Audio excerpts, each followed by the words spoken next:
पिता अपने पुत्र का पालन करता है। भगवान के भजनों में लीन महाराज उग्रसेन की पत्नी पवन रेखा। आज महाराज उग्रसेन मथुरा के राजा थे।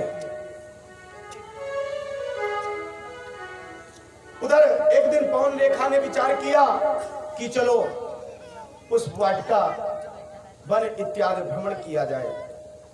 सखियों को साथ में लिया, रानी तो थी ही, और पहुंच गई।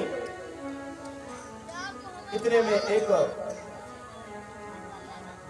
दैत्य वहां पहुंच जाता है। पवन रेखा भ्रमण कर रही थी पुष्प वाटिका में।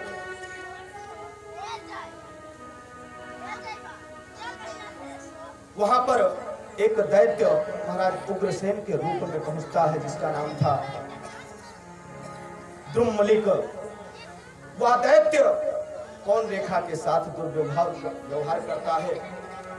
पवन रेखा समझ नहीं पाती है कि ये मेरे पति उग्रसेन है कि कोई दूसरा है। और उस दैत्य का जो तेज था आज पवन रेखा के गर्भ में प्रविष्ट हो जाता है। कुछ देर बाद पवन रेखा का मूर्छा खुला। तब उन्होंने देखा कि ये तो उग्रसेन नहीं दैत्य है। रुदन करने लगी, व्याकुल हो गई, परेशान हो गई। दैत्य ने कहा, महारानी परेशान मत हो, तुम्हारे गर्भ के द्वारा जिसका जन्म होगा वो महाप्रतापी होगा, बलवान होगा, शत्रु भी उससे कांपेंगे, लेकिन राक्षसी प्रवृत्ति का होगा। पवन रेखा धर्मनिष्ठ थी, उनको दुख होने लगा। जब वो रुदन करने लगी तब उस दैत्य ने कहा कि अंत में वह भगवान के हाथों मारा जाएगा और उसकी परम गति हो जाएगी। यह कह के वह दैत्य वहां से चला जाता है। समय बीतता रहा। पवन रेखा अपने महल को वापस आई। आज पवन रेखा का गर्भ धारण हो चुका था। एक एक दिन करके बीत रहा था। समय आने पर पवन रेखा के गर्भ से वही दैत्य का जो तेज था वो बालक के रूप में जन्म लेता है। जैसे उस बालक का जन्म हुआ, पृथ्वी कांपने लगी, थर्राने लगी, मानो भूकंप आ गया हो। महाराज उग्रसेन ने उस बालक का नाम कंस रखा। वो कंस बालापन से ही धीरे धीरे जब बड़ा होने लगा, नगर में खेलने के लिए जाए, बच्चों को मारता था, पीटता था। अगर कोई कुछ कह देता था तो उठाकर ऐसा पटक देवे कि एक के बार में जय नारायण। बच्चों को उठा करके कुआं में टांग देता था, पैरों पर सर नीचे। इस तरीके से उसका अत्याचार बढ़ रहा था। धीरे धीरे उसका अत्याचार बढ़ने लगा। एक दिन महाराज उग्रसेन उसको समझाने का प्रयत्न करते हैं। जब वो बड़ा हुआ, महाराज ने कहा, अब तुम बड़े हो चुके हो, जो अत्याचार कर रहे हो प्रजाओं के ऊपर, अच्छा नहीं कर रहे हो। उसने कहा, सुनो, अब तुम राज्य करने के काबिल नहीं रह गए हो, सिंहासन से उतरो, राज्य मैं चलाऊंगा। महाराज उग्रसेन को धक्का दे करके वह कंस उतार देता है और स्वयं राजा बन बैठता है। वृद्धावस्था में थे उग्रसेन, कुछ कर भी नहीं सकते थे। पुत्र मोह बहुत खराब होता है।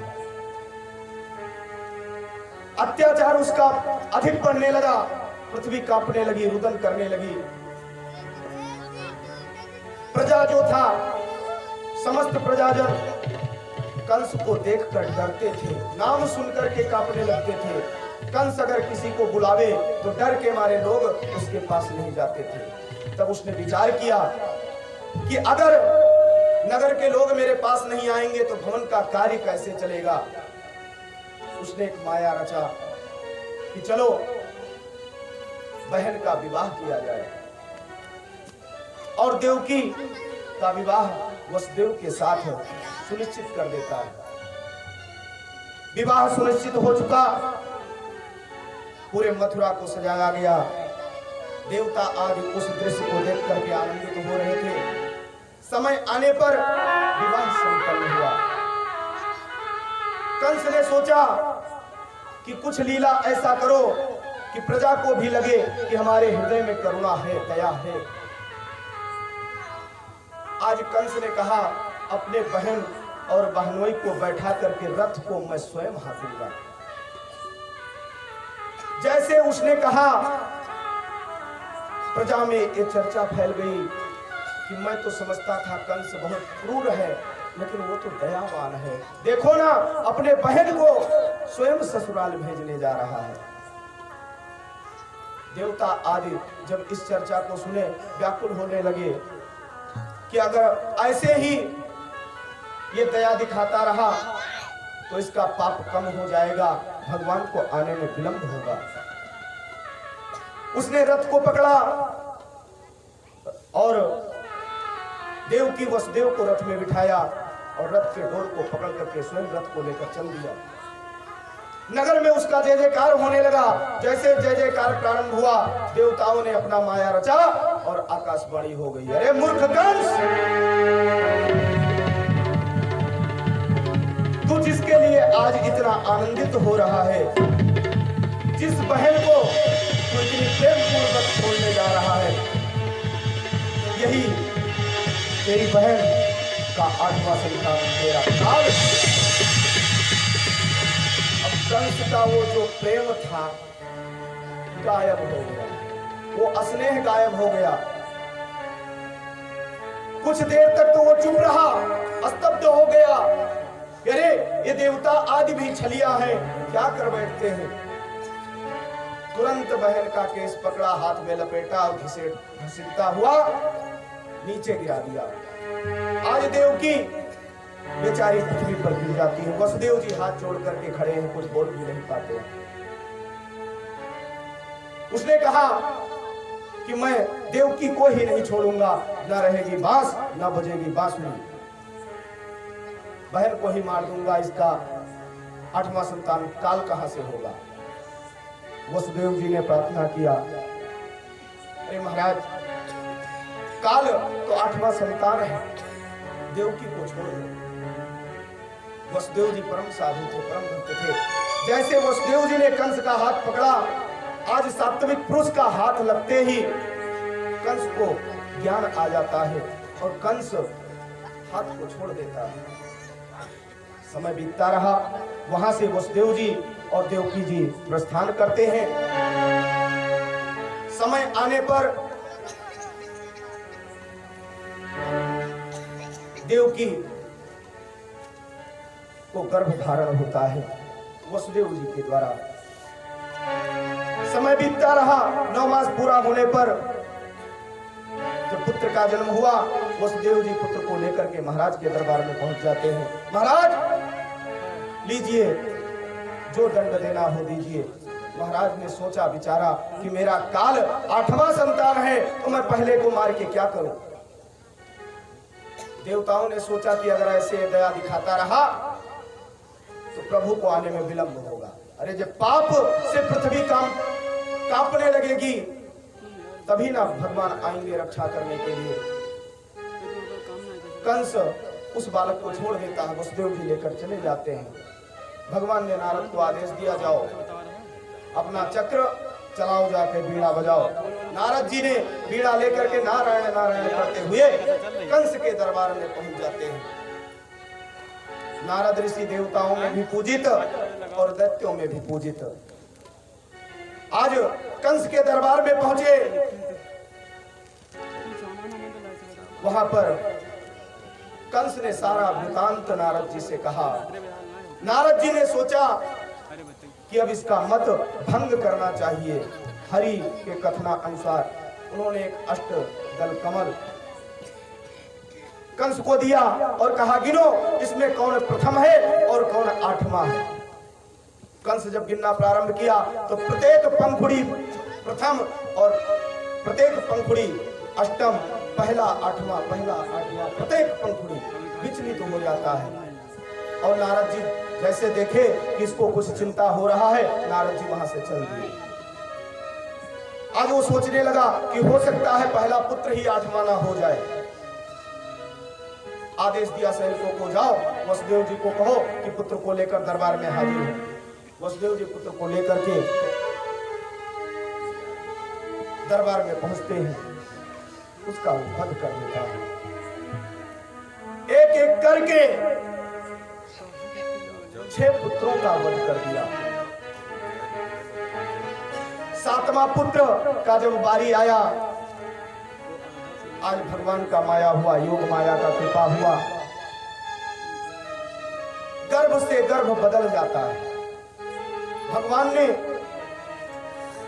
माया शक्ति स्वरूपा ने अपने योग माया के द्वारा देवकी के गर्भ में जो पल रहा बच्चा था, उस बच्चे को रोहिणी के गर्भ में पहुंचा दिया। यहां शोर मच गया कि देवकी का 7वां संतान छीण हो गया है, 7वां गर्भ छीण हो गया।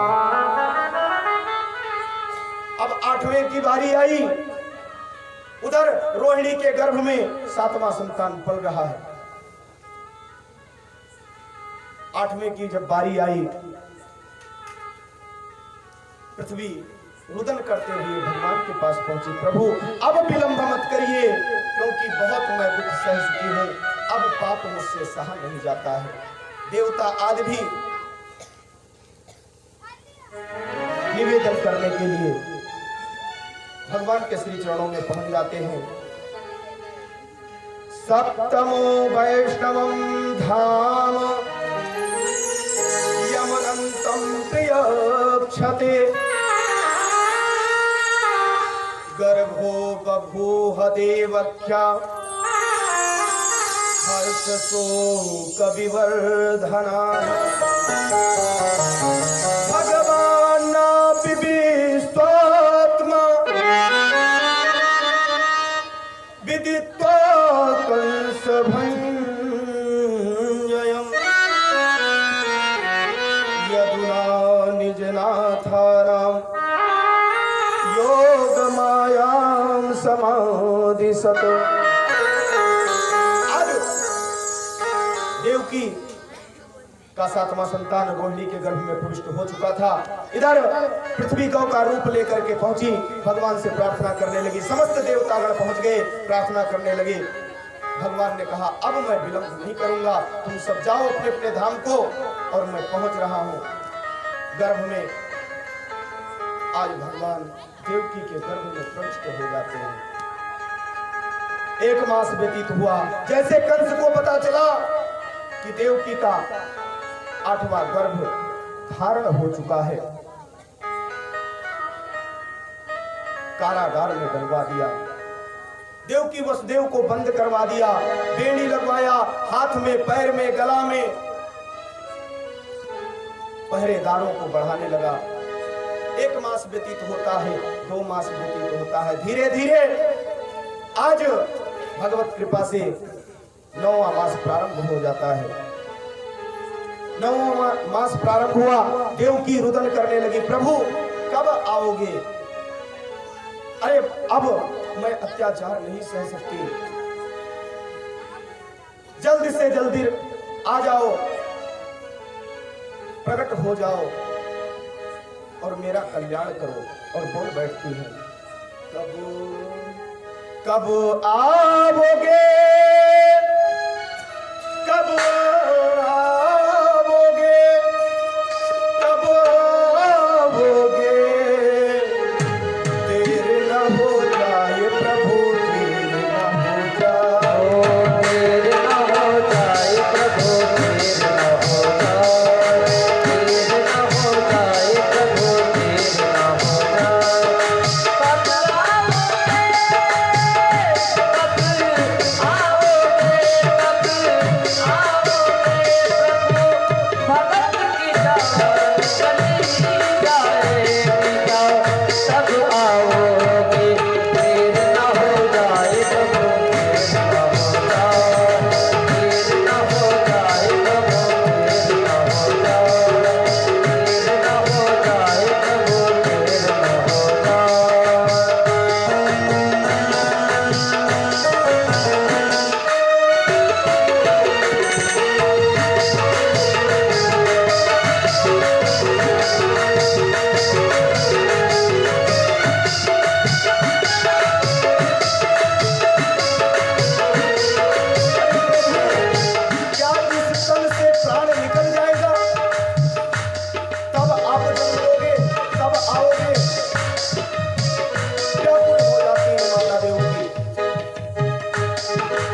राधे जपो चले,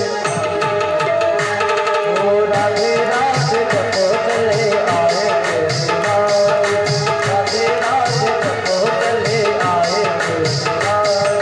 भाई इसमें से कौन कौन बिहारी जी को बुलाना चाहता है? हाथ ऊपर करो। जो बिहारी जी को यहाँ पर बुलाना चाहता हो, हाथ ऊपर करके और ताली बजाते हुए राधे राधे जपो चले, ओ राधे राधे जपो चले आए थे बिहारी, राधे राधे जपो चले आए थे बिहारी। कब आओगे, आओगे कब आओगे सब आओगे, देर न हो जाए कहीं, देर न हो जाए कहीं, देर न हो जाए।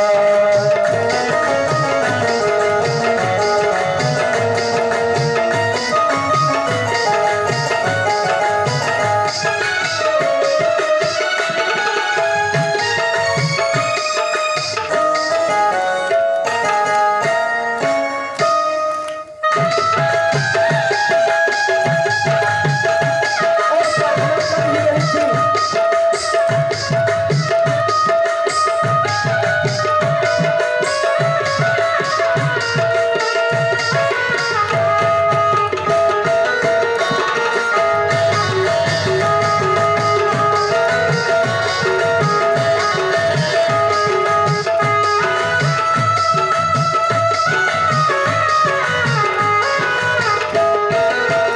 यजमान महोदय,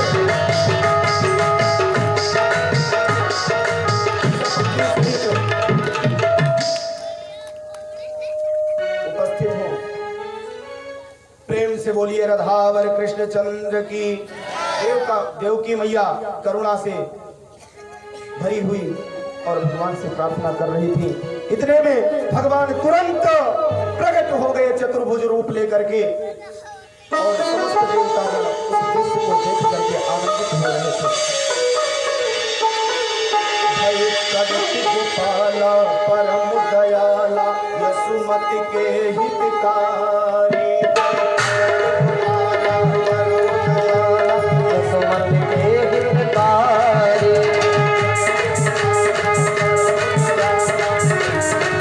हितकारी, सुमन के हितकारी। हरसित महतारी संत मातारी तू बिहारी, मोहन मदन लाल,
कंस के यहाँ कारागार में भगवान का प्रागट्य हुआ।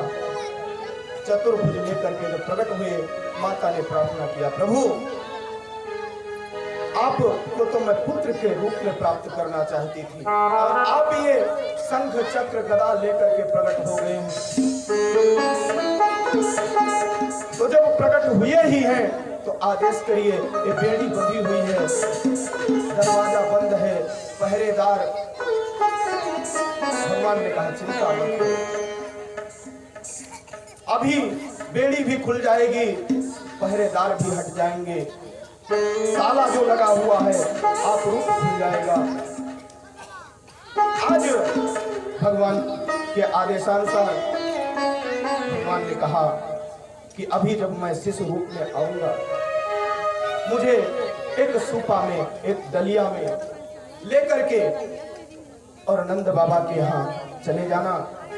रास्ता में तुम्हें कोई भी किसी भी प्रकार की तकलीफ नहीं होगी, और वहां जाकर के वहां योग माया का जन्म हो चुका है, मुझे वहां पहुंचा देना और योग माया को वापस ले आना। आज ठीक वैसे ही भगवान का कृपा हुआ और कारागार के जितने भी किवाड़ थे सब खुलने लगे। भगवान शिशु रूप में प्रकट हो जाते हैं। नन्हा सा रूप देवकी ने प्रेम पूर्वक हाथ में लिया, भगवान को निहारा, लालन किया। उसके बाद वसुदेव जी ने कहा, देवी अब जल्दी करो, अन्यथा अगर कंस को पता चल गया तो जिस प्रकार मेरे 6 पुत्र मारे जा चुके हैं, ठीक वही हाल इसका भी होगा। और तुरंत वसुदेव जी सूपा में भगवान को लेटाते हैं। जैसे सूपा में लेटाए, बेड़ियां खुल जाती हैं, बंधन खुल जाते हैं, खुल गए सारे ताले, खुल गए सारे ताले, वह क्या बात हो गई। खुल गए सारे ताले, वह क्या बात हो गई। और कि जब से जन्मे कन्हैया करामात हो गई, जब से जन्मे कन्हैया करामात हो गई।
जन्म लेना कब का जमाना पुराना, बाबू दिखाना जन्म लेना कब का जमाना पुराना। ताली लगाना वो पहर दिखाना, वो कंध का जुल्म दिखाना। ताले लगाना वो पहर दिखाना, वो कंध का जुल्म दिखाना। और उस रात बाती भयंकर था, उस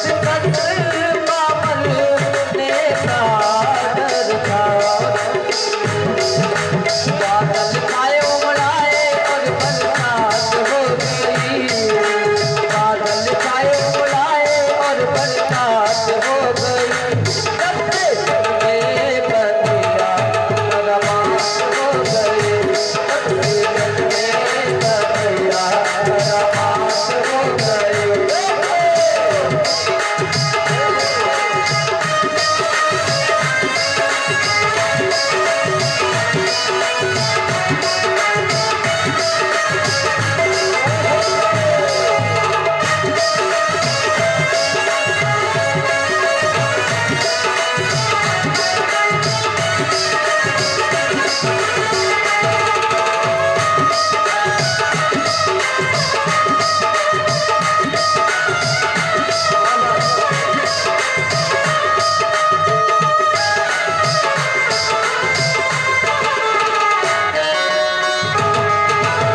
वाले फिर हाथों में बरसियां वाले नाले वाले फिर हाथों में बरसियां वाले वो दिल के नाले पड़े थे माले उतारे हवाले होने वाले वो दिल के नाले पड़े थे माले उतारे हवाले वसुदेव के प्यार को सिखाया था तो कहीं में अपनी प्यार को लुटाया था आए हर सारे कैसी बात हो गई आए हर सारे कैसी बात हो गई कन्हैया रामात हो गई कन्हैया रामात हो गई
होता क्या है बंधुओं, यमुना मैया, भादव का महीना था ही, कृष्ण पक्ष था, अष्टमी तिथि थी, बुधवार था, रोहिणी नक्षत्र था। ऐसे में मेघराज मानो भगवान का स्वागत कर रहे हों, धीरे धीरे फुहेरा पानी का पड़ रहा था। आज वसुदेव जी सर पर डलिया को रखे हुए उसमें भगवान को लेटा करके और जैसे यमुना में प्रवेश करते हैं, यमुना मैया मानो भगवान के चरण को छूना चाहती हूँ, इस भांति तीव्र गति से अपना प्रवाह तेज कर देती हैं। भगवान ने अपना चरण यमुना को स्पर्श कराया, उसके पश्चात यमुना की गति शांत हो गई। उधर बारिश हो रहा था। शेष जी ने सोचा कि मेरे रहते हुए अगर भगवान भीज जाएं अच्छा नहीं होगा। छत्र के भांति भगवान के ऊपर जैसे मानो छाता की भांति शेषनाग जी भगवान का स्वागत कर रहे हैं। धीरे धीरे वसुदेव जी यमुना को पार करके पहुंच जाते हैं गोकुल नंद बाबा के यहाँ। रात्रि का समय, सभी लोग निद्रा में थे। वसुदेव जी पहुंचे, किसी को भनक नहीं लगा, किसी को पता नहीं चला। कन्हैया को लेटा करके और योग माया को लेकर के मथुरा वापस आ जाते हैं। वापस आए, जैसे जेल के अंदर प्रवेश किए, कारागार के अंदर प्रवेश किए, तुरंत भगवान का कृपा फिर हो जाता है। जैसे बेड़ी पड़ा हुआ था वैसे बेड़ी, जैसे गेट बंद था वैसे गेट बंद, सारे दरवाजा बंद हो जाते हैं। दरबार जो थे सबके सब जागृत हो जाते हैं। इधर दरबारियों को पता चला कि देवकी के गर्भ से कन्या का जन्म हुआ है। महाराज कंस के पास संदेशा पहुंचा। कंस अट्टहास करते हुए पहुंच जाता है और देवकी के हाथ से कन्या को छीन लेता है। छीन करके जैसे पटकने का प्रयास किया, तुरंत कन्या हाथ से छूट जाती है और दिव्य रूप को लेकर के आकाश मार्ग में चतुर्भुज रूप को लेकर के प्रकट हो जाती है। खड्गम चक्र गदे सुचाप परिघं भुसुन्निम सिरः खं संदधतिं करेस्त्रिनयनां सर्वांग भूषावृतां नीलसुमाधुतमास्य पाददस्कां सेवे महाकालिकां यामस्तोत स्वपिते हरुल हंतुम मधुम कैटभम। आज दिव्य रूप को लेकर के योग माया प्रकट हो गई और बोलने लगी, अरे मूर्ख कंस, तू क्या मुझे मारेगा? अरे तुम्हें मारने वाला तो गोकुल में जन्म ले चुका है। कंस बिल्कुल उसके सांस मानो रुकने वाले हों, स्तब्ध हो जाता है। ये मेरे साथ क्या हुआ? जेल बंद था, पहरेदार लगे थे, देवताओं ने शायद मेरे साथ छल किया है। और दुखित होकर के अपने दरबार को वापस आ जाता है। समयांतर इस प्रकार भगवान श्री कृष्ण कन्हई का जन्म होता है। सत्यव्रतम सत्य परम त्रिसत्यम सत्यस्य योनिं निहितं च सत्य सत्यस्य सत्यमृत सत्यनेत्रं सत्यात्मकं त्वां शरणं प्रपन्नः। देवता आदि भी ऐसे सत्य पुरुष